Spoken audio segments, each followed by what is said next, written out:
Merci à tous de nous rejoindre sur nos antennes. Ce sont plusieurs points cruciaux qui ont été abordés par le président de la République, des élections en passant par la question du dialogue vers la révision, les réformes constitutionnelles. Plusieurs points ont donc été évoqués au cours de la récente conférence de presse tenue mercredi 6 mai 2026 dernier à Kinshasa et qui sont scrutés tout de suite sur ce plateau des politiques à la carte qui a l'honneur de recevoir tout d'abord messieurs Aaron Boukassa-Albert, merci d'être avec nous sur ce plateau. Vous êtes leader politique et acteur de l'Union sacrée de la Nation. Merci.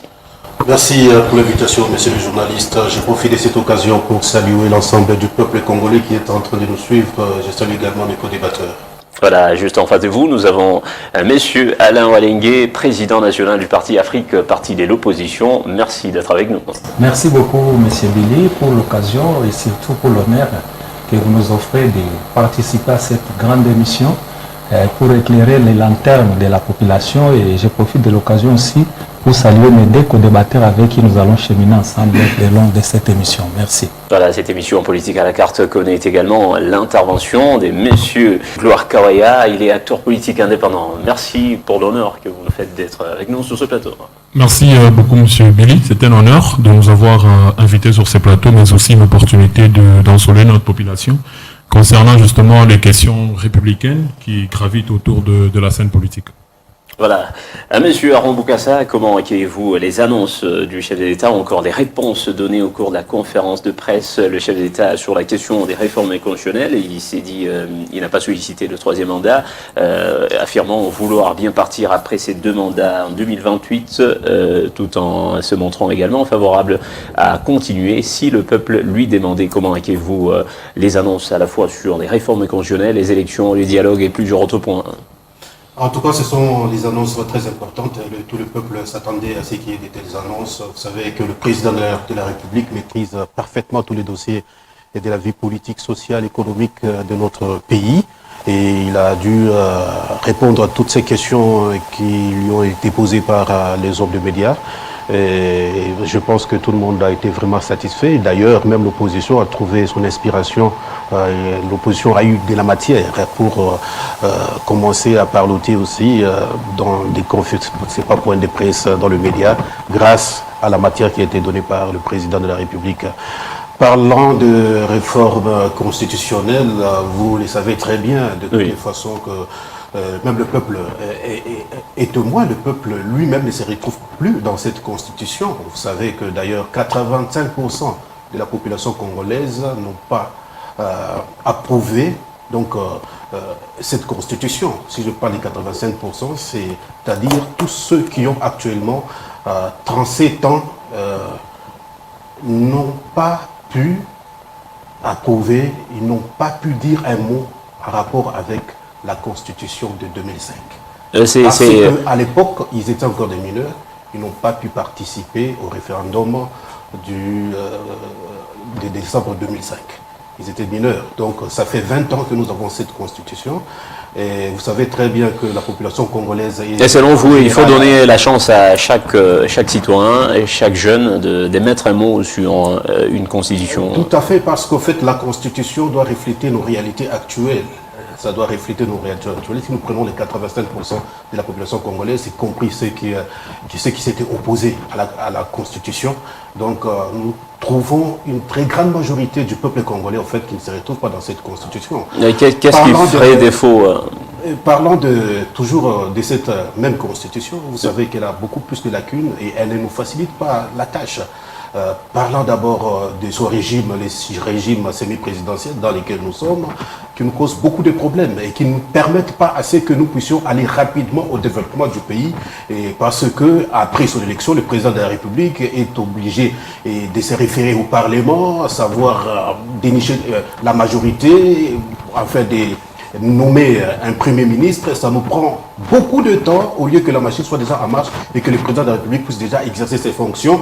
Et là, il se laisse maintenant, il est il est soumis maintenant au dictat de certains leaders politiques qui lui disent non, c'est nous qui avons la majorité, si tu veux composer avec notre majorité, voilà, nous devons avoir autant de personnes au gouvernement et tout. Et ça ne facilite pas la tâche à la nation. Et beaucoup plus, la plupart des gens que ces leaders de partis politiques proposent au chef de l'État, ce sont des incompétents, des gens qui ne sont pas capables de répondre favorablement au programme, soit à la vision du chef de l'État. Et au regard de cela, qu'est-ce que vous préconiserez alors, qu'est-ce que vous proposerez à la place du régime semi-présidentiel. Oui. Moi, ma proposition, c'est qu'on puisse directement passer au régime présidentiel, où le président de la République est lui-même le garant de la nation et il répond automatiquement à toutes les questions de la vie publique et c'est lui-même qui sera jugé face au peuple congolais. Il va présenter son bilan et le peuple congolais va le juger sur base de son bilan. Cette histoire-là de dire que non, c'est le gouvernement qui définit, qui conduit la politique de la nation, c'est arrêté à notre pays. En dehors de ça, je suis en train d'évoquer certaines lacunes de la constitution actuelle. Il y a la décentralisation également qui a été vraiment précipitée et sans cadre de base, parce qu'il fallait régler certains comptes avec un adversaire politique, Moïse Katumbi. Kabila est allé brusquement précipiter les découpages de provinces. Aujourd'hui, on se retrouve avec des provinces qui n'ont même pas de budget, qui n'ont même pas de financement. Donc, c'est difficile de gérer des choses dans de telles situations. Et même les conseils communaux qui ont été élus dernièrement, jusque-là, ils ne perçoivent même pas leur salaire, ils ne savent même pas comment est-ce qu'ils vont travailler. Donc, vous savez que nous sommes dans un truc qui ne nous permet pas vraiment d'avancer et d'évoluer. En dehors de cela, nous parlons de la rétrocession à la source des 40%. Donc, jusqu'à aujourd'hui, aucune province n'a jamais touché sa rétrocession. Donc, ce sont des histoires auxquelles nous devons beaucoup plus revenir. Parlons maintenant de la représentativité prochaine peut-être du président de la République, comme il a lui-même parlé. Oui, vous savez que le président qui a dit il est prêt à se mettre à la disposition de son successeur et il ne prendrait pas des armes contre lui. Exactement, mais avant cela, il a dit clairement que bon, il n'a pas sollicité un troisième mandat, mais si le peuple le veut. Vous comprenez, monsieur le journaliste? Là, nous sommes dans l'article 5 de la Constitution. La souveraineté appartient au peuple. Tout pouvoir émane du peuple. C'est ce que stipule l'article 5 de la Constitution en vigueur. Donc, c'est le peuple qui décide. Si le peuple décide, qui sommes-nous pour refuser la volonté du peuple congolais? Parce que le pouvoir lui appartient. Donc, en fait, c'est ça le jeu démocratique. Nous avons voulu la démocratie, acceptons ce que veut dire la démocratie. Donc le peuple décide, si le peuple parvenait à décider que non, nous voulons que le président de la République continue, il va continuer. Ok, mais, nous allons revenir. Lorsqu'on revenait peut-être à toucher à la Constitution, soit à la changer, là il n'y aura même plus des comptes en rapport avec le mandat présidentiel. On ne va même plus considérer le 2 mandats qu'a fait le président de la République, parce que cette fois-là, quand on change la Constitution, on entre dans une nouvelle République, c'est le compteur à zéro et tout redevient à la normale. Vous soutenez quoi? Dernière question avant de prendre les autres intervenants qui s'impatientent ici. Écoutez, pour l'instant, d'abord, nous avons une question très cruciale qu'il faut résoudre dans notre pays, c'est la question sécuritaire. Pour le moment, on ne peut pas aujourd'hui prétendre organiser des élections dans de telles conditions, où notre pays est agressé par le Rwanda, où une partie de notre pays est sous occupation rwandaise. On ne peut pas se le permettre. Parce qu'aujourd'hui, il y a un adage français qui dit « Un capitaine ne quitte pas le navire en pleine tempête ». Le président de la République Tshisekedi ne peut pas quitter le pouvoir et laisser le nord et le sud du Kivu sous occupation rwandaise. Cela ne peut pas se passer. Monsieur Aron, il risque d'être très complice de la balkanisation. Il ne peut pas quitter le pouvoir dans pareilles circonstances. Nous allons vous revenir. Il y a des autres intervenants qui s'impatientent. Monsieur Alain Alingué, acteur politique de l'opposition du Parti Afrique, comment accueillez-vous ces annonces, ou encore des réponses du chef de l'État sur plusieurs points cruciaux, entre autres élections, dialogue et puis réforme constitutionnelle? Merci beaucoup, M. Billy, pour la question. Vous allez constater avec moi ici sur le plateau que mon ami de la majorité nage dans la confusion la plus totale. Tantôt il défend les changements ou la révision de la Constitution, tantôt il met des conditions pour que cela puisse être réalisé selon ce qu'eux veulent. Et par rapport à la conférence de presse de M. Tshisekedi, je dirais, pour nous, ce n'est pas une surprise, nous, tout comme ce n'est pas une nouvelle qui va nous surprendre, nous, de l'opposition, et surtout nous, à l'Afrique. Vous êtes sans ignorer que M. Tshisekedi, lors de ses différentes descentes dans des provinces, dans des différentes provinces, particulièrement ici au Katanga, il a eu à exprimer cette volonté de changer la Constitution et il a mis en exergue une histoire de vouloir changer la Constitution parce que la Constitution en telle est teintée de beaucoup de problèmes qui n'arrivent pas à lui donner les mains libres pour diriger ce pays. Et vous savez, les mots qu'il a... Vous êtes aussi convaincu de ça parce que les mots qu'il avait employés... Vous êtes de l'opposition, vous avez un opposant, par exemple, Delis Sangai, qui à un moment s'était aussi rendu compte que cette constitution, il y avait des choses à modifier. Il avait même proposé, un projet de loi pour les débats des réformes, et quoique ça a été retiré. Les débats sur la révision de la Constitution est permis. Oui. C'est constitutionnel parce que la Constitution en elle-même prévoit dans la manière où on peut la réviser. Donc vous soutenez les réformes constitutionnelles? Les réformes peuvent se faire, mais il y a des conditionnalités. Il y a des conditionnalités pour passer aux réformes. Là, nous sommes d'accord. Mais maintenant, le temps qu'il faut organiser cette réforme-là, c'est ça le problème. Parce que lui-même vient de nous déclarer ici, il y a le problème d'insécurité à l'est de la République du Congo qui perdure jusqu'à présent qu'on n'arrive pas à trouver des solutions. Lui-même de la majorité vient de le dire. C'est pour dire que malgré qu'ils font semblant de faire cette manigance de faire le passage en force concernant les changements ou la révision de la Constitution, ils savent qu'il y a un problème. Et revenons à la conférence de presse de M. Tshisekedi. Je disais, donc là, ça ne surprend personne. Pourquoi? Parce que ils avaient déjà cette intention. Nous, quand on parlait ici, sur le même plateau de Malaika, concernant les intentions qu'affichaient nos amis de la majorité, ils nous traitaient des prétentieux, des gens qui étaient jaloux parce qu'ils ne voulaient pas voir Tshisekedi diriger le pays comme il fallait. Mais aujourd'hui, lui-même l'a déclaré. Dire que si la population lui demandait de rester au pouvoir, il va le faire. Non, ça n'est qu'un habillage qui veut seulement cacher les tensions véritables que M. Tshisekedi a depuis qu'il est président de la République de cette nation, la République démocratique du Congo. Nous disons, le peuple a demandé qu'il continue. Quel peuple va demander le changement de la Constitution pendant que les mêmes peuples-là manquent de l'eau à boire, pendant que ce peuple-là est en train d'être massacré, tué partout, chaque jour, sans pour autant qu'il y ait une réponse pour mettre fin à tout cela. Et le peuple-là qui va demander, c'est quel peuple?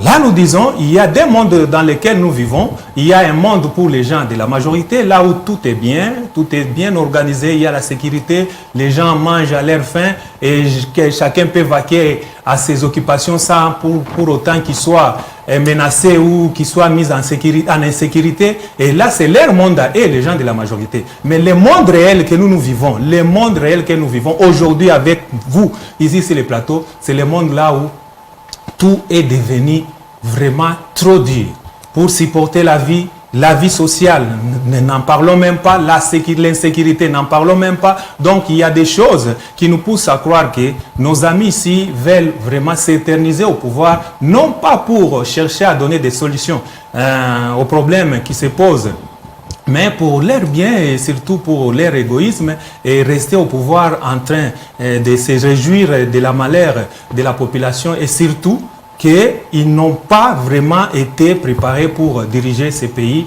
Nous l'avons constaté, nous continuons à le constater. Nous disons, il n'y aura pas de troisième mandat comme on le dit d'une manière péjorative. En 2028... Le président de la République a été clair que les réformes constitutionnelles, il ne faudrait pas les lier directement avec le troisième mandat.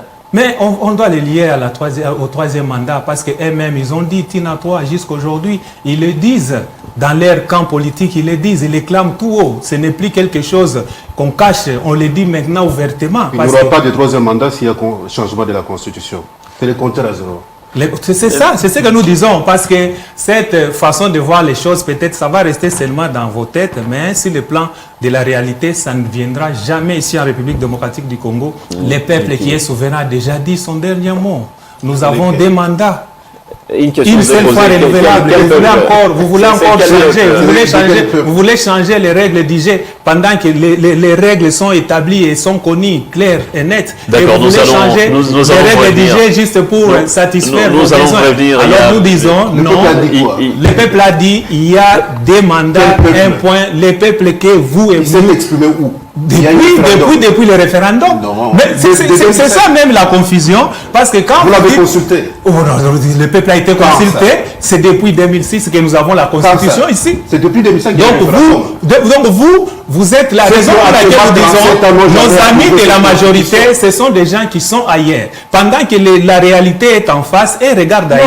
Vous êtes là en train de me dire que quel peuple a voté. Le peuple avait voté au référendum la constitution actuelle. Et la constitution actuelle, c'est la loi qui organise. Vous savez que la majorité du peuple congolais a 37 ans. Mais est-ce que vous aussi, quand vous allez changer dans les rêves, quand vous allez changer votre constitution là, nos enfants aussi, quand ils atteindront l'âge de la majorité, ils vont aussi changer. C'est ça la logique.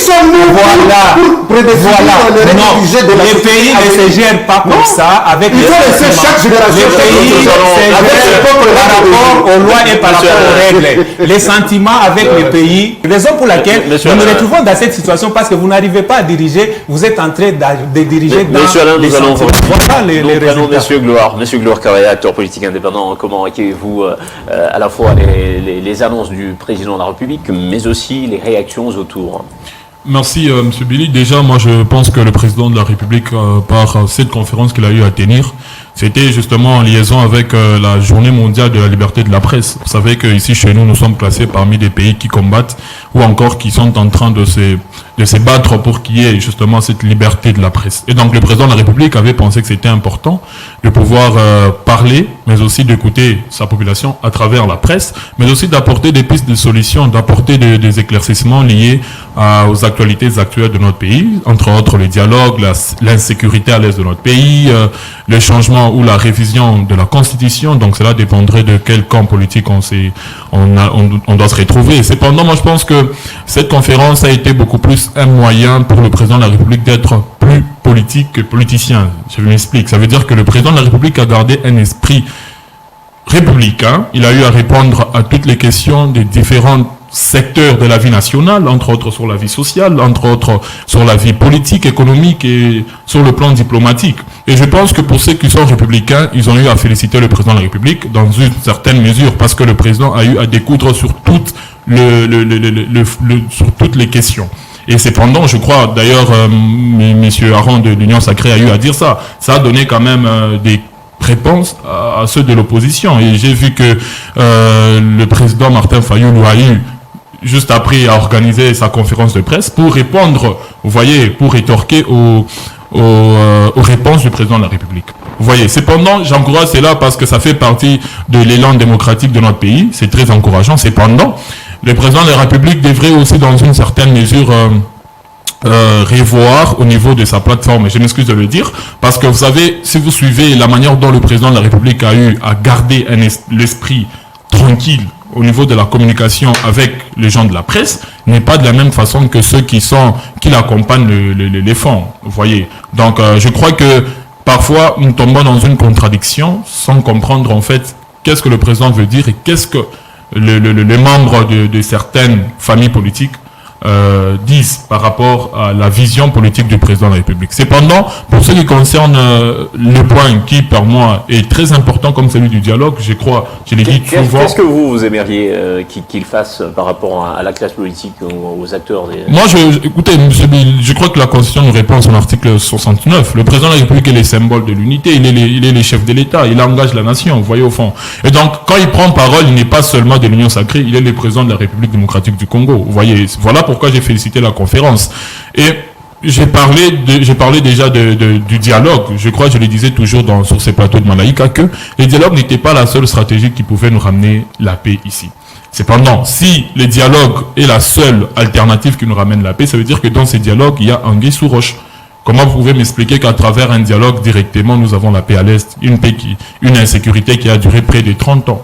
Et selon vous, alors, la solution... La solution, comme le président l'a dit, que nous sommes en train de renforcer l'effectif militaire, nous sommes en train de renforcer l'effectif, nous sommes en train plutôt de renforcer la technologie militaire, afin de répondre à ces questions-là, surtout la question sécuritaire.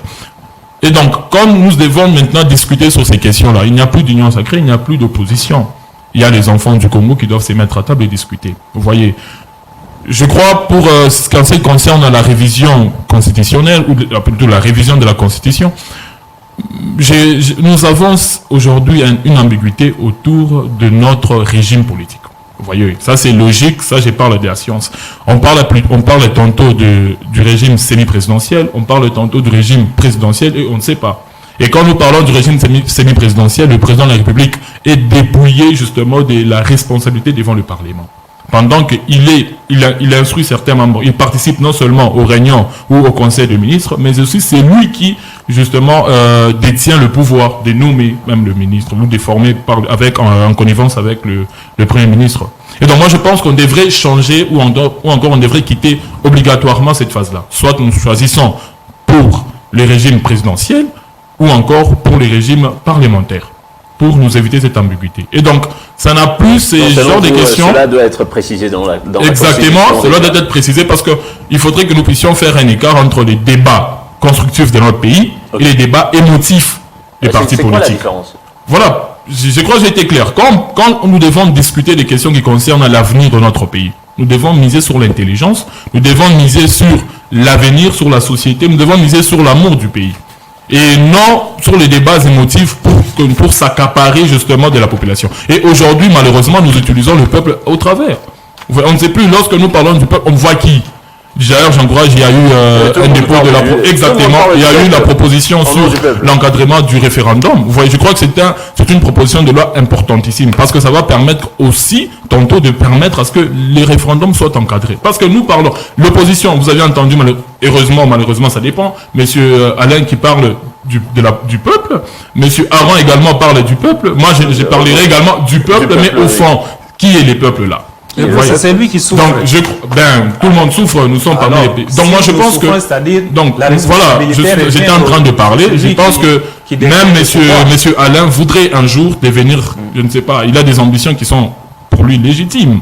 Il voudrait être à la tête du pays. Je ne pense pas qu'il aura à finir toute la misère que connaît notre population. Et donc, nous sommes directement dans une rêverie, dans une illusion. Il ne finira pas totalement. Vous voyez au fond, mais il peut apporter un plus. Cependant, il faudrait maintenant que dès lors que l'opposition doit réfléchir, elle doit être normale. Je m'excuse du peu, hein. Elle doit être normale. Ça veut dire garder son esprit. Vous voyez au fond.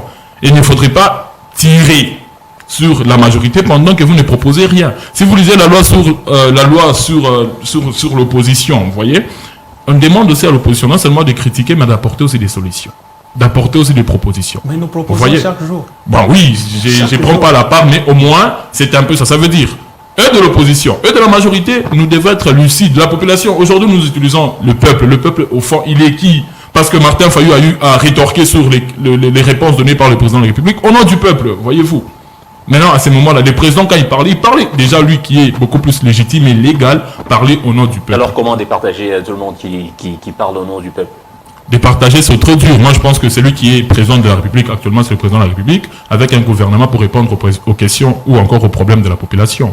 L'opposition joue son rôle, la société civile également, mais essayons de voir, parce que le président de la République a été aussi spirituel, où il a parlé aussi des dieux. Vous voyez, au fond, ça veut dire que certaines questions, il ne sera pas futurologue pour le savoir, ou futuriste, mais au moins, la République aussi se gère par une gouvernance réaliste. Et donc, donnons, ou encore, essayons de voir ce que le président de la République faudra mettre encore plus en œuvre afin de pouvoir, à partir de ça, cerner justement la gouvernance du président. Voilà, nous revenons à M. Aron Boukas-Albert. Comment considérez-vous l'ensemble des réactions? Parce qu'il y a même M. Gloire qui venait de le remarquer. La société civile parle au nom du peuple, l'opposition parle au nom du peuple. Vous, du camp du pouvoir, vous parlez au nom du peuple. Alors, dans tout ça, il y a des dissonances. Comment considérez-vous l'ensemble des réactions sur des sujets cruciaux tels que élection, révision constitutionnelle ou même dialogue? Je profite aussi pour vous annoncer que moi je vais tenir une conférence de presse où je vais parler au nom du peuple. Parce qu'en fait, finalement, on ne comprend plus rien dans ces pays. Tout le monde se lève un bon matin, non, je vais tenir un point de presse, une conférence de presse pour parler au nom du peuple. En fait, imaginez, c'est pas interdit. Ce peuple-là qu'on utilise à tout moment, peuple. Est-ce qu'avons-nous consulté cette population-là?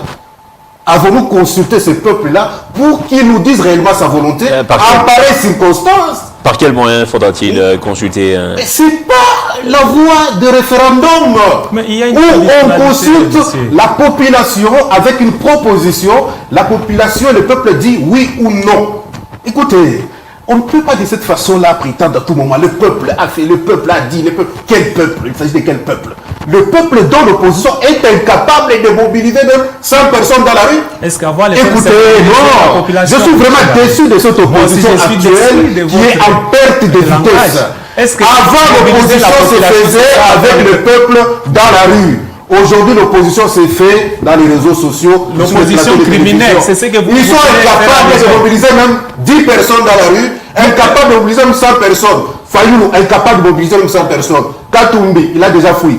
Et Denis Sessal, incapable. Tout ce monde-là, ils sont incapables de mobiliser. Ce sont des peuples pour c'est les une bonne chose. Non, écoutez, Quand l'opposition n'arrive pas à mobiliser les moyens pour subvenir aux besoins de cette même population. Parce qu'aujourd'hui, la population est affamée. Pourquoi? Écoutez, c'est La pauvreté est à 70% ici en République démocratique du Congo.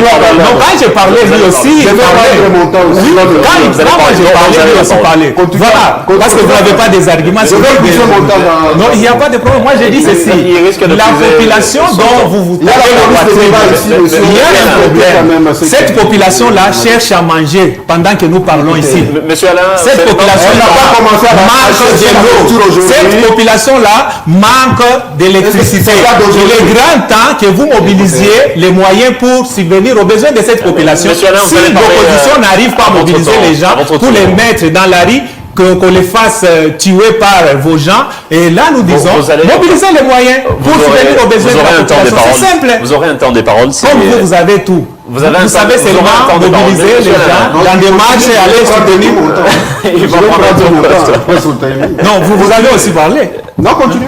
Ah, je peux continuer. Alors, j'ai dit ceci. Premièrement, les gaz politiques. Non, qui finissent ses idées. C'est un débat pédagogique. là, vous voulez me donner une leçon pendant que moi j'ai parlé, C'est un vous débat avez intervenu. pédagogique. Je n'ai pas pris autant de temps que vous me l'avez. Ah, donc quand même, vous avez reconnu que vous Donc, avez écoutez, parlé. Bon, accordez-lui de finir. Cette opposition qui a peur de vitesse, comme j'étais en train de le dire, qui est incapable de mobiliser C'est ce une opposition peuple-là, responsable, même monsieur. dans la rue, là, pour, je ne sais pas, prévaloir ses droits ou ses revendications. Nous sommes complètement déçus. Et tout est clair. Il n'y a plus d'opposition face à Félix Tshisekedi. Tout à fait. Il n'y a même pas d'opposant. Tout à fait. Qui peut se dire aujourd'hui, non, il est opposant de Félix Tshisekedi? Incapable même. Non. Bon, écoutez. Le problème, il y en Parce a, qu'on mais est en train de c'est parler. votre méthode. Quand vous enlevez, c'est ça. Non, non. Parce que C'est comme ça qu'on vous êtes en train de avancer les arguments qui ne tiennent pas debout. Monsieur Alain, Quand vous dites qu'il n'y a pas l'opposition, pendant que si quelqu'un se Lorsque vous manifeste, êtes sur un plateau de télévision, soyez discipliné. ça aussi, tu dois se discipliner, monsieur. Monsieur Alain. Non. Mais vous dites qu'il n'y a pas d'opposition. C'est Monsieur quelle Alain, contradiction? Monsieur Alain. Il est de quel parti politique? Monsieur Alain, Il est de quel parti? vous avez la parole. Vous avez la parole. C'est pas comme ça qu'on peut débattre dans un plateau de télévision comme ça. Quand vous manquez les arguments, c'est comme ça. Vous avez la parole. Vous avez la parole. En fait, tous ceux qui parlent au nom du peuple, personne actuellement n'a consulté ce peuple-là pour connaître la volonté de ce peuple. En pareille circonstance, j'insiste, en pareille circonstance. Où Parlant nous sommes des en guerre, révisions où constitutionnelles. nous sommes en guerre, où il y a une constitution qui a déjà atteint sa ménopause, où on est face à plusieurs défis. Et quand il me parlait, un certain moment, il a parlé, non, tantôt je parle, c'est pas de la... Oh, il y a un peu de la confusion. Peut-être la confusion se trouve dans sa tête. Parce qu'en fait, nous, j'ai bien dit ici que la priorité d'abord, c'est la question sécuritaire. C'est après avoir résolu cette question sécuritaire que nous allons entamer une autre étape.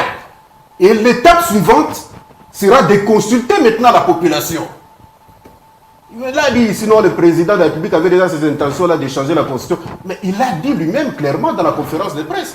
Il a dit qu'il est issu de l'UDPS. Et l'UDPS son parti politique, déjà avait dit que lorsque l'UDPS accédera au pouvoir, ils vont changer cette constitution. Donc ça faisait déjà partie du programme de son parti politique dans lequel il est ici. Donc c'est tout à fait normal. Et il est là, c'est comme ça même aux États-Unis, même en Europe, c'est toujours comme ça. Il y a les républicains qui viennent avec leur programme, il y a les démocrates aussi qui viennent avec leur programme. Et le programme de l'UDPS, c'était aussi de changer cette constitution. Donc c'est de son plein droit, écoutez. Et même la Constitution lui reconnaît cela. Parce que le président de la République est en droit, à ces prérogatives-là, de changer ou soit d'initier le changement. Monsieur Aron, comment répondez-vous à la question? Écoutez, pour le moment, moi je ne pense pas que nous pouvons plus nous atteler à la révision constitutionnelle. Cette étape est déjà révolue. La constitution actuelle a déjà atteint sa ménopause. Ça fait plus de 20 ans que personne n'a su respecter cette constitution. D'abord, cette constitution qui nous a été donnée comme ça par un parlement de facto, des représentants qui étaient là, qui n'étaient pas élus, ce n'étaient pas des représentants légitimes du peuple qui sont allés siéger là-bas pour que nous puissions voir cette constitution. Ce sont juste les gens qu'on a choisis à gauche, à droite, des Rwandais et d'autres personnalités étrangères. Ils se sont rencontrés, se sont croisés, nous faisons quelque chose pour les Congolais. Le peuple congolais ne se retrouve pas dans cette constitution. Et puis, à quelle période? Au moment où le Congo était divisé presque en 4. Donc, c'était une constitution qui était là, au fait, pour régler les conflits entre les belligérants, dont le peuple ne se retrouve même pas. En dehors de cela, et celui qui l'avait promulgué ne l'avait jamais respecté. Il devrait quitter le pouvoir en 2016, il a quitté le pouvoir en 2018. Il n'a jamais fait la rétrocession aux provinces des 40%. Mais vous avez et toutes ces histoires-là, des lacunes, donc lui-même qui l'avait promulgué, d'abord, c'était arranger les choses. C'était premièrement une constitution qui a été promulguée par un président illégitime. Il n'était pas élu. À l'époque où il a même promulgué la constitution. Il est temps de faire les choses proprement. Avoir une constitution qui reflète réellement la volonté du peuple et une constitution made in Congo pour les Congolais, qui reflète nos réalités actuelles. On ne peut pas aujourd'hui, non, la constitution, il s'agit de quelle constitution? La constitution qui nous a été donnée, qui venait de Kigali. Écoutez, arrêtons cette histoire. Il est temps que le peuple congolais puisse prendre ses responsabilités et répondre à cette question qui est vraiment très importante. Il s'agit de la vie de notre pays. Et lorsqu'on est en train de parler de la Constitution, j'étais en train bien de le dire que ça sera une seconde étape. La première étape, c'est de mettre d'abord fin à l'insécurité qui se vit à l'est de la République et à l'occupation rwandaise. Félix Tshisekedi ne quittera pas le pouvoir et laisser Nanga au nord et au sud du Kivu. Laisser Joseph Kabila au nord et au sud du Kivu. Félix Tshisekedi ne quittera pas le pouvoir et laisser le nord et le sud du Kivu sous occupation rwandaise. Ça ne peut pas se passer. Mais vous dites il sera complice de la balkanisation s'il osait de faire cela. Mais imaginez, le droit de vote, c'est un droit qui est garanti à tout le peuple congolais. Les populations du nord et du sud Kivu ne sont pas moins congolais que ceux du nord, que ceux du sud et que ceux du centre. Ils ont droit au vote. Ils ont droit de participer aux élections. Comme ils ont participé aux élections de 2018, ils ont participé aux élections de 2023, nous ne pouvons pas les priver des prochaines élections. Ils doivent aussi participer à ces élections. Il y a des députés de Goma qui siègent, il y a des députés de tous les territoires là qui siègent au Parlement aujourd'hui. Mais vous voulez nous créer un truc où on va se retrouver dans les prochaines élections, il n'y a pas la représentation du Nord et du Sud Kivu. Non, ça ne peut pas passer. Et votre référendum, ce peuple-là a le droit d'élire le prochain président de la République pour se reconnaître dans ce président de la République. Imaginez, il quitte le pouvoir comme ça, je ne sais pas, par élection, soi-disant élection sans le Nord et le Sud Kivu. Mais ces populations, nos compatriotes de là, ils auront qui comme président de la République? Il va favoriser la balkanisation. En fait, ceux qui vont empêcher l'organisation des élections dans notre pays, ce sont les occupants du Nord et du Sud Kivu. Tant qu'ils n'ont pas encore libéré le Nord et le Sud Kivu, sachez qu'il n'y aura pas élection dans alors là, c'est bien dit. Écoutez, il n'y aura pas élection. Alors, pourquoi pas que votre référendum ne quitte pas les bateaux en pleine tempête? Okay, nous sommes en train de résoudre une question cruciale. Il s'agit à l'époque, Félix Tshisekedi n'était pas encore président quand la guerre a commencé. C'est pas lui qui va terminer la guerre. C'est pas lui qui a commencé cette guerre. Mon ami, si mais pour le moment, en tant que garant de la nation, il a une mission. Et cette mission, c'est de mettre les ennemis de la République hors d'état de nuire. Ali Depes, il a une mission. Les ennemis à la République démocratique du Congo, il a des mandats. Les opposants là qui sont en train de pactiser avec les Rwandais pour nous faire la guerre. ils seront jugés. Mais Étienne Ils ont Tshisekedi déjà aussi a été condamnés. combattisé. Tout ce monde-là que vous voyez, moi je n'ai jamais vu dans la lutte d'Étienne Tshisekedi prendre des armes. 37 ans de lutte sans prendre Ouais, donc des armes. vous ne connaissez même pas Mais l'histoire de l'opposition ces politiques récentes. l'opposition faible ici n'a pas pu résister pendant 5 ans seulement. Pendant 5 ans, Nous allons revenir. pour prendre des armes. Pourquoi? Parce qu'elle s'est retrouvée faible dans la rue. Elle n'a pas eu assez de voix pour mobiliser la population. Donc pour elle, sa seule force, c'est de prendre des armes pour se retourner contre son propre peuple, pour tuer les Congolais. Ça ne peut plus passer. Je sais que vous Et n'êtes ces pas jeux-là ne peuvent journaliste. plus passer. Je peux te poser La juste première une étape, petite question. finir d'abord la guerre. question. La deuxième étape, donner la parole à la population, que la population De quelle s'exprime manière? par la voie de référendum, Monsieur et Alain. pour ou contre les Monsieur changements de la Alain. Constitution, parce que l'article 7 de la Constitution est clair. Tout pouvoir émane du peuple. Donc le peuple va se décider. Ce n'est pas vous, ce n'est pas votre parti politique, ni votre leader, ce n'est pas moi, ce n'est pas l'ensemble du peuple congolais. Nous sommes nombreux. Votre Et puis vous savez que peuple-là ce que vous avez peuple-là, dans votre écoutez, tête.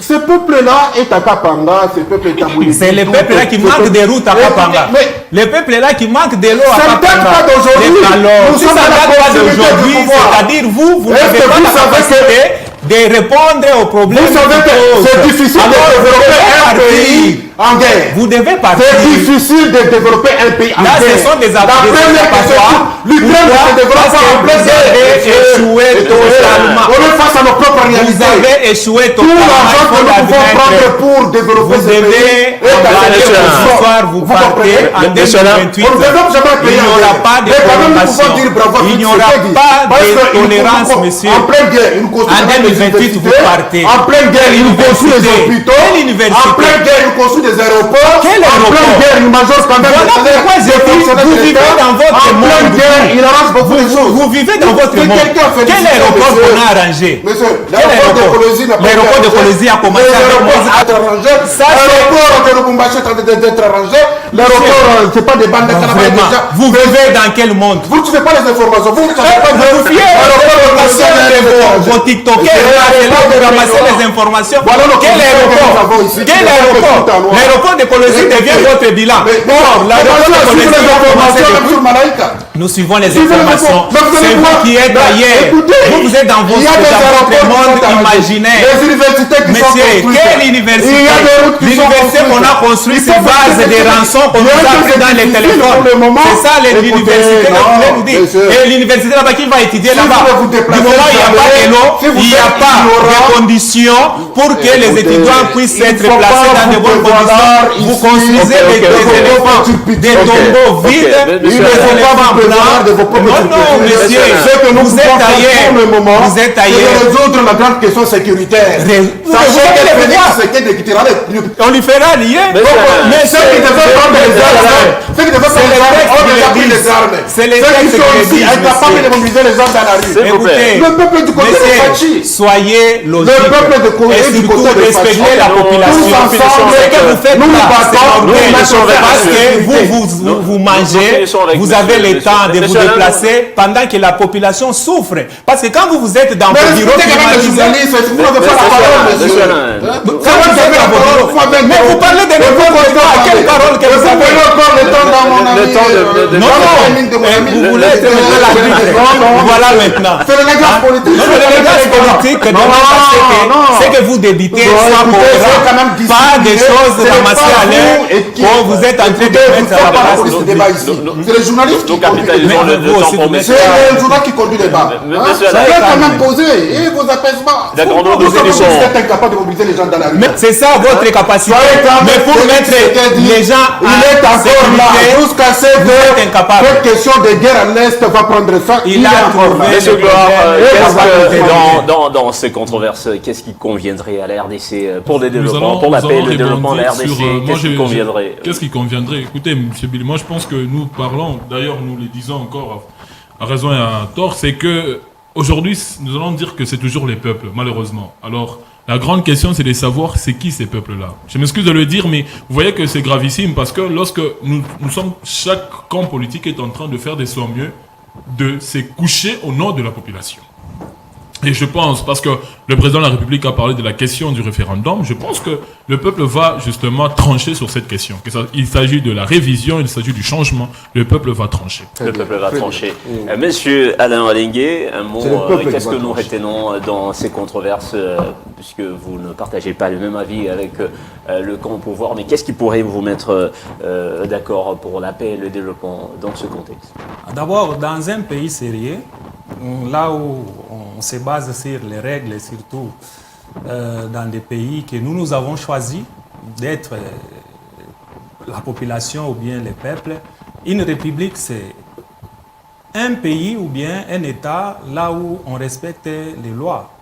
Mais aujourd'hui, c'est malheureusement avec nos amis ici qui prétendaient avoir fait, c'est pas une élite imaginaire pendant 37 ans. Du moment où ils étaient à l'opposition, ils critiquaient tout. C'est pas imaginaire, c'est 37 ans. C'était une élite imaginaire. Parce que dans tout ce que nous voyons, si nous arrivons à cette situation que nous connaissons aujourd'hui, c'est grâce à nos amis ici qui dirigent les pays par rapport aux sentiments, sans pour autant se baser sur les lois. Et aujourd'hui, les conséquences, c'est quoi? Après 8 ans, voyant qu'ils ont échoué lamentablement, il nous revient avec une chanson, changement de la constitution, et puis population où le peuple va, c'est pas décider, parce que nous avons dit, le peuple a déjà décidé. S'il faut que le peuple décide, il y a des conditions, et les conditions sont claires. Il a évoqué ici l'article 5 de la Constitution, qui parle de la souveraineté qui revient au peuple, mais il a oublié de dire que dans la même Constitution, le peuple là est soumis à des conditions par rapport à ce qu'il peut donner comme vote par rapport à une loi qui va gérer le pays dans les futurs ou dans les jours à venir. Et par rapport à la révision constitutionnelle, parce qu'ici nous ne parlons pas d'abord des changements de la Constitution, pas de la révision constitutionnelle. Il y a 3 cas qui sont vraiment très clairs comme de l'eau à boire pour changer ou pour parler du référendum, que le peuple doit se décider. Il y a 3 cas qu'on donne. Si on veut changer de capitale, par exemple, on prend Kinshasa, on met peut-être à Djimbelenge ou à Kananga, à Malembankulu, je ne sais pas quoi. Le premier cas. Deuxième cas, c'est quand il y a la volonté de cession d'une partie de notre territoire. Deuxième cas. Troisième cas, c'est quand l'Assemblée nationale, c'est-à-dire le Sénat et le Parlement, n'arrivent pas à s'accorder sur certaines matières qui peuvent amener le pays dans une crise profonde. Là, on peut faire appel au référendum. 3 cas seulement. 3 cas seulement. En dehors de ça, il n'y a pas d'autres conditionnalités qu'on a données pour aller à se présenter devant le peuple pour chercher à avoir leur approbation par rapport à une question. Et là, imaginez si ils arrivaient dans leurs rêves de changer la Constitution. Parce qu'il y a des étapes. Pour arriver à avoir une nouvelle Constitution, il faut passer par plusieurs mécanismes pour arriver enfin de mettre les textes sur place. Et ça peut prendre même 1 année et demie ou 2 ans. Et pendant tous ces temps-là, M. Tshisekedi sera qui? Le gouvernement sera dirigé par qui?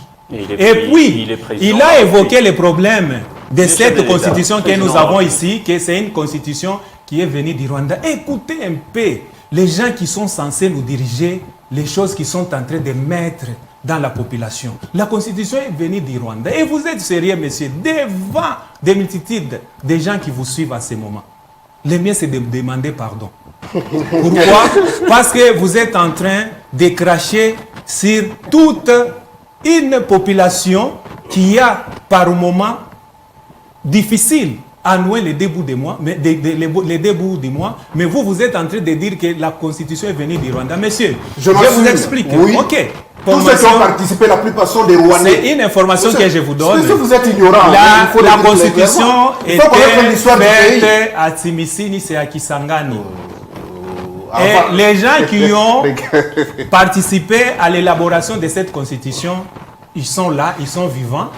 ce sont des Congolais, avec la participation, comme dans tout pays qui se respecte, on associe certaines intelligences pour essayer un peu de voir qu'est-ce qui sera bien et qu'est-ce qu'on peut élaguer. Et puis, la responsabilité revient à vous pour décider de ce qui doit être votre constitution. Je ferme la parenthèse. Et ce que nous disons, il est grand temps qu'on se retrouve ensemble, qu'on se mette autour d'une table, qu'on parle des choses qui sont profondes pour dégager ce pays dans ce qui se trouve. Parce que vous avez amené le pays dans les gouffres. Est-ce que le dialogue va finir la guerre dans l'Est? Oui, le dialogue, oui. Je vous confirme, le dialogue va finir la guerre. Parce que pendant que nous, on était en train de s'entre-déchirer, il y a eu un dialogue qui a permis à ce qu'aujourd'hui nous puissions avoir cette même constitution qui est appel torchon ou malédiction aujourd'hui. C'est sur base de cette même constitution, ils prennent des décisions, ils nomment, ils font tout ce qu'ils font là. Et moi je dis, avec les dialogues, nous allons retrouver la paix, sûrement, et puis nous allons voir comment est-ce que nous allons maintenant chercher à mettre, s'il faut réviser la Constitution, c'est ensemble. Pas se réveiller un bon matin comme ça, comme un capital là, dans une classe, vous allez vous décider comme vous voulez. Aujourd'hui, je change la Constitution. Ça ne se passe pas comme ça. Le peuple est souverain. Le peuple est souverain. Je viens de vous dire comment est-ce que le peuple est consulté.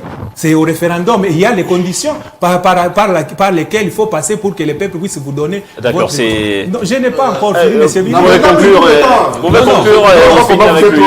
Non, j'ai conclu en disant ceci. Oui. Les pays ici que nous avons, c'est un bien commun que nous devons par tous les moyens protéger. Il ne faut pas prendre nos intérêts égoïstes pour les mettre à l'avant de la scène, parce que cela ne va pas nous aider. Il est grand temps que vous puissiez revenir à la raison pour être des responsables. Nous savons que vous avez échoué. Nous savons que vous êtes à côté de la plaque parce que vous avez commis beaucoup de dégâts dans la gestion de ces pays ici. Alors, bon, cela est déjà passé. Non, mais Monsieur Aron vous a donné beaucoup de prouesses. Mais il n'a pas, parce que si nous voulons entrer dans cette matière-là, nous risquons de dormir ici parce que parce que je peux seulement lui demander de me citer seulement 3 cas des hôpitaux qu'ils ont construits ici en République démocratique du Congo. Il sera incapable. L'aéroport qu'il a cité là. L'aéroport de Kolwezi, c'est pas avec... Je vous dis que c'est vous qui me posez. Alors, je termine en disant ceci. Comme je venais de le dire, protégeons les biens communs. Le Congo n'appartient pas à la famille Tshisekedi, ni moins à la famille des gens qui composent la majorité au pouvoir. Nous disons c'est notre bien commun que nous devons protéger. Cessons d'aller dans cette voie-là qui est du reste pernicieuse. Alors nous disons, c'est mieux de rester focus sur ce qui nous intéresse et surtout voir la misère de la population qui est de chercher nos intérêts égoïstes. Voilà, M. Aron Bokassa, un mot concluant, qu'est-ce que nous retenons? Oui, qu'est-ce qui convient à la RDC dans ce contexte? Tout à fait. Je vais d'abord éclairer mon co-débatteur parce que il est en train d'étaler son ignorance à la place publique et il risque d'induire la population en erreur. Il est en train de nous dire ici s'il faut revoir la Constitution, c'est soit s'il faut peut-être déplacer lisez la Constitution. Soit... Par contre, écoutez, il est en train de raconter des bobards. Je vais clarifier, je vais dire clairement à la population la Constitution que l'article 218 est clair. Parce que l'article 218 de la Constitution stipule que l'initiative de la révision constitutionnelle appartient concurremment au président de la République. C'est lui qui peut initier pour ses motifs et pour ses raisons. Prérogative constitutionnelle du chef de l'État.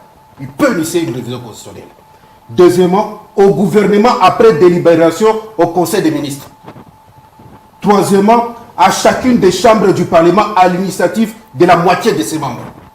Quatrièmement, à une fraction du peuple congolais, en l'occurrence 100 000 personnes, s'exprimant pour une pétition adressée à l'une des deux chambres. Voilà. Vous êtes toujours mais dans la confusion. Mais ce qu'il est en train de raconter ici aux gens, non, la Constitution nous dit que... L'initiative. On parle du référendum, monsieur. Mais tu cries pourquoi tu cries, monsieur? Il est dans la conclusion. Mais c'est il est en train de débiter les mensonges. Quand il parlait là, j'étais calme. Nous parlons du référendum. Qui est agité dans... Nous parlons du référendum, monsieur. Mais sois apaisé. L'article 218. Voilà le comportement de nos amis de majorité. L'article 218 est clair. L'initiative vient du chef de l'État, soit du gouvernement, soit des deux chambres. L'initiative de la révision constitutionnelle. De la révision. Pourquoi est-ce qu'on parle du changement? On ne parle pas du changement de la Constitution ici. Parce que le changement de cette Constitution ne devrait pas porter son propre acte de décès. Vous comprenez? Et ça ne pouvait pas figurer dans la Constitution. L'acte de décès, c'est parce que, écoutez, la Constitution ne prévoit pas son acte de décès. Ah, vous avez l'acte de décès. Écoutez, lorsqu'on change quelque chose, on la change. Donc là, on a l'acte de décès de la Constitution se trouve chez Kabouya. L'acte de décès ne se trouve pas dans cette Constitution. Se trouve chez Kabouya. Raison pour laquelle, écoutez, raison pour laquelle nous avons dit que cette Constitution, on l'a déjà revue. Au temps de Kabila, elle a déjà été révisée. Cette constitution, mais pour le moment, écoutez, retenez ça. Mais ce n'est pas à vous qu'appartient ce monopole. C'est au peuple congolais. On a dit clairement que ce pouvoir ne t'appartient pas à toi sur ce plateau. Vous ne changerez pas la constitution. Ce pouvoir appartient au peuple souverain primaire qui va décider. Et qui va décider par référendum quand on va l'inviter. Vous comprenez? Il nous parle de dialogue. Il nous dit clairement, il avoue que le dialogue va terminer la guerre. Effectivement. Par quelle baguette magique? Le Conseil de sécurité des Nations Unies passe ces différentes résolutions, 22 septembre et tout. Tous, ils ont dit clairement que cette guerre c'était une guerre d'agression. Les militaires rwandais ils sont sur le sol congolais. Et jusqu'à ce que les Rwandais aient été sanctionnés, l'armée rwandaise a été sanctionnée, jusqu'à ce qu'on a sanctionné même le chef de l'FM23 qui est Joseph Kabila. Vous ne pouvez pas nous dire quel dialogue va résoudre quoi ici. Je vous dis qu'il y a le dialogue à Doha, merci monsieur Alain. Il y a le dialogue à Washington. Il y a les dialogues qui se poursuivent dans des cadres bien définis par des différentes résolutions. Ce n'est pas le dialogue avec vous qui êtes incapable, le poids mouche de l'opposition, incapable de mobiliser. Mais les poids mouches, merci monsieur Aron. Nous disons ceci et clairement que Félix Tshisekedi ne quittera pas le pouvoir et abandonner le Nord et le Sud qui vous donnent les mains des Rwandais. C'est pas un royaume. Nos compatriotes du Nord et du Sud, vous venez, vous respectez vos mandats, vous partez. Quand la CNC est en mesure d'organiser les élections, elle nous dira que nous sommes en mesure. Cette fois-là, nous avons la CNC ne sera pas en mesure d'organiser les élections au Nord et au Sud. Merci monsieur. Merci. C'est ainsi dit. La première question qui est prioritaire, c'est la question sécuritaire. Merci. C'est ainsi dit. Voilà, nous sommes arrivés à la fin de cette émission. Mesdames, messieurs, merci d'avoir suivi la politique à la carte aujourd'hui qui recevait monsieur Aron Albert Boukassa, leader politique de l'Union sacrée. Également monsieur. Aujourd'hui, c'est terminer la guerre. Merci d'avoir terminé cette émission. Au revoir.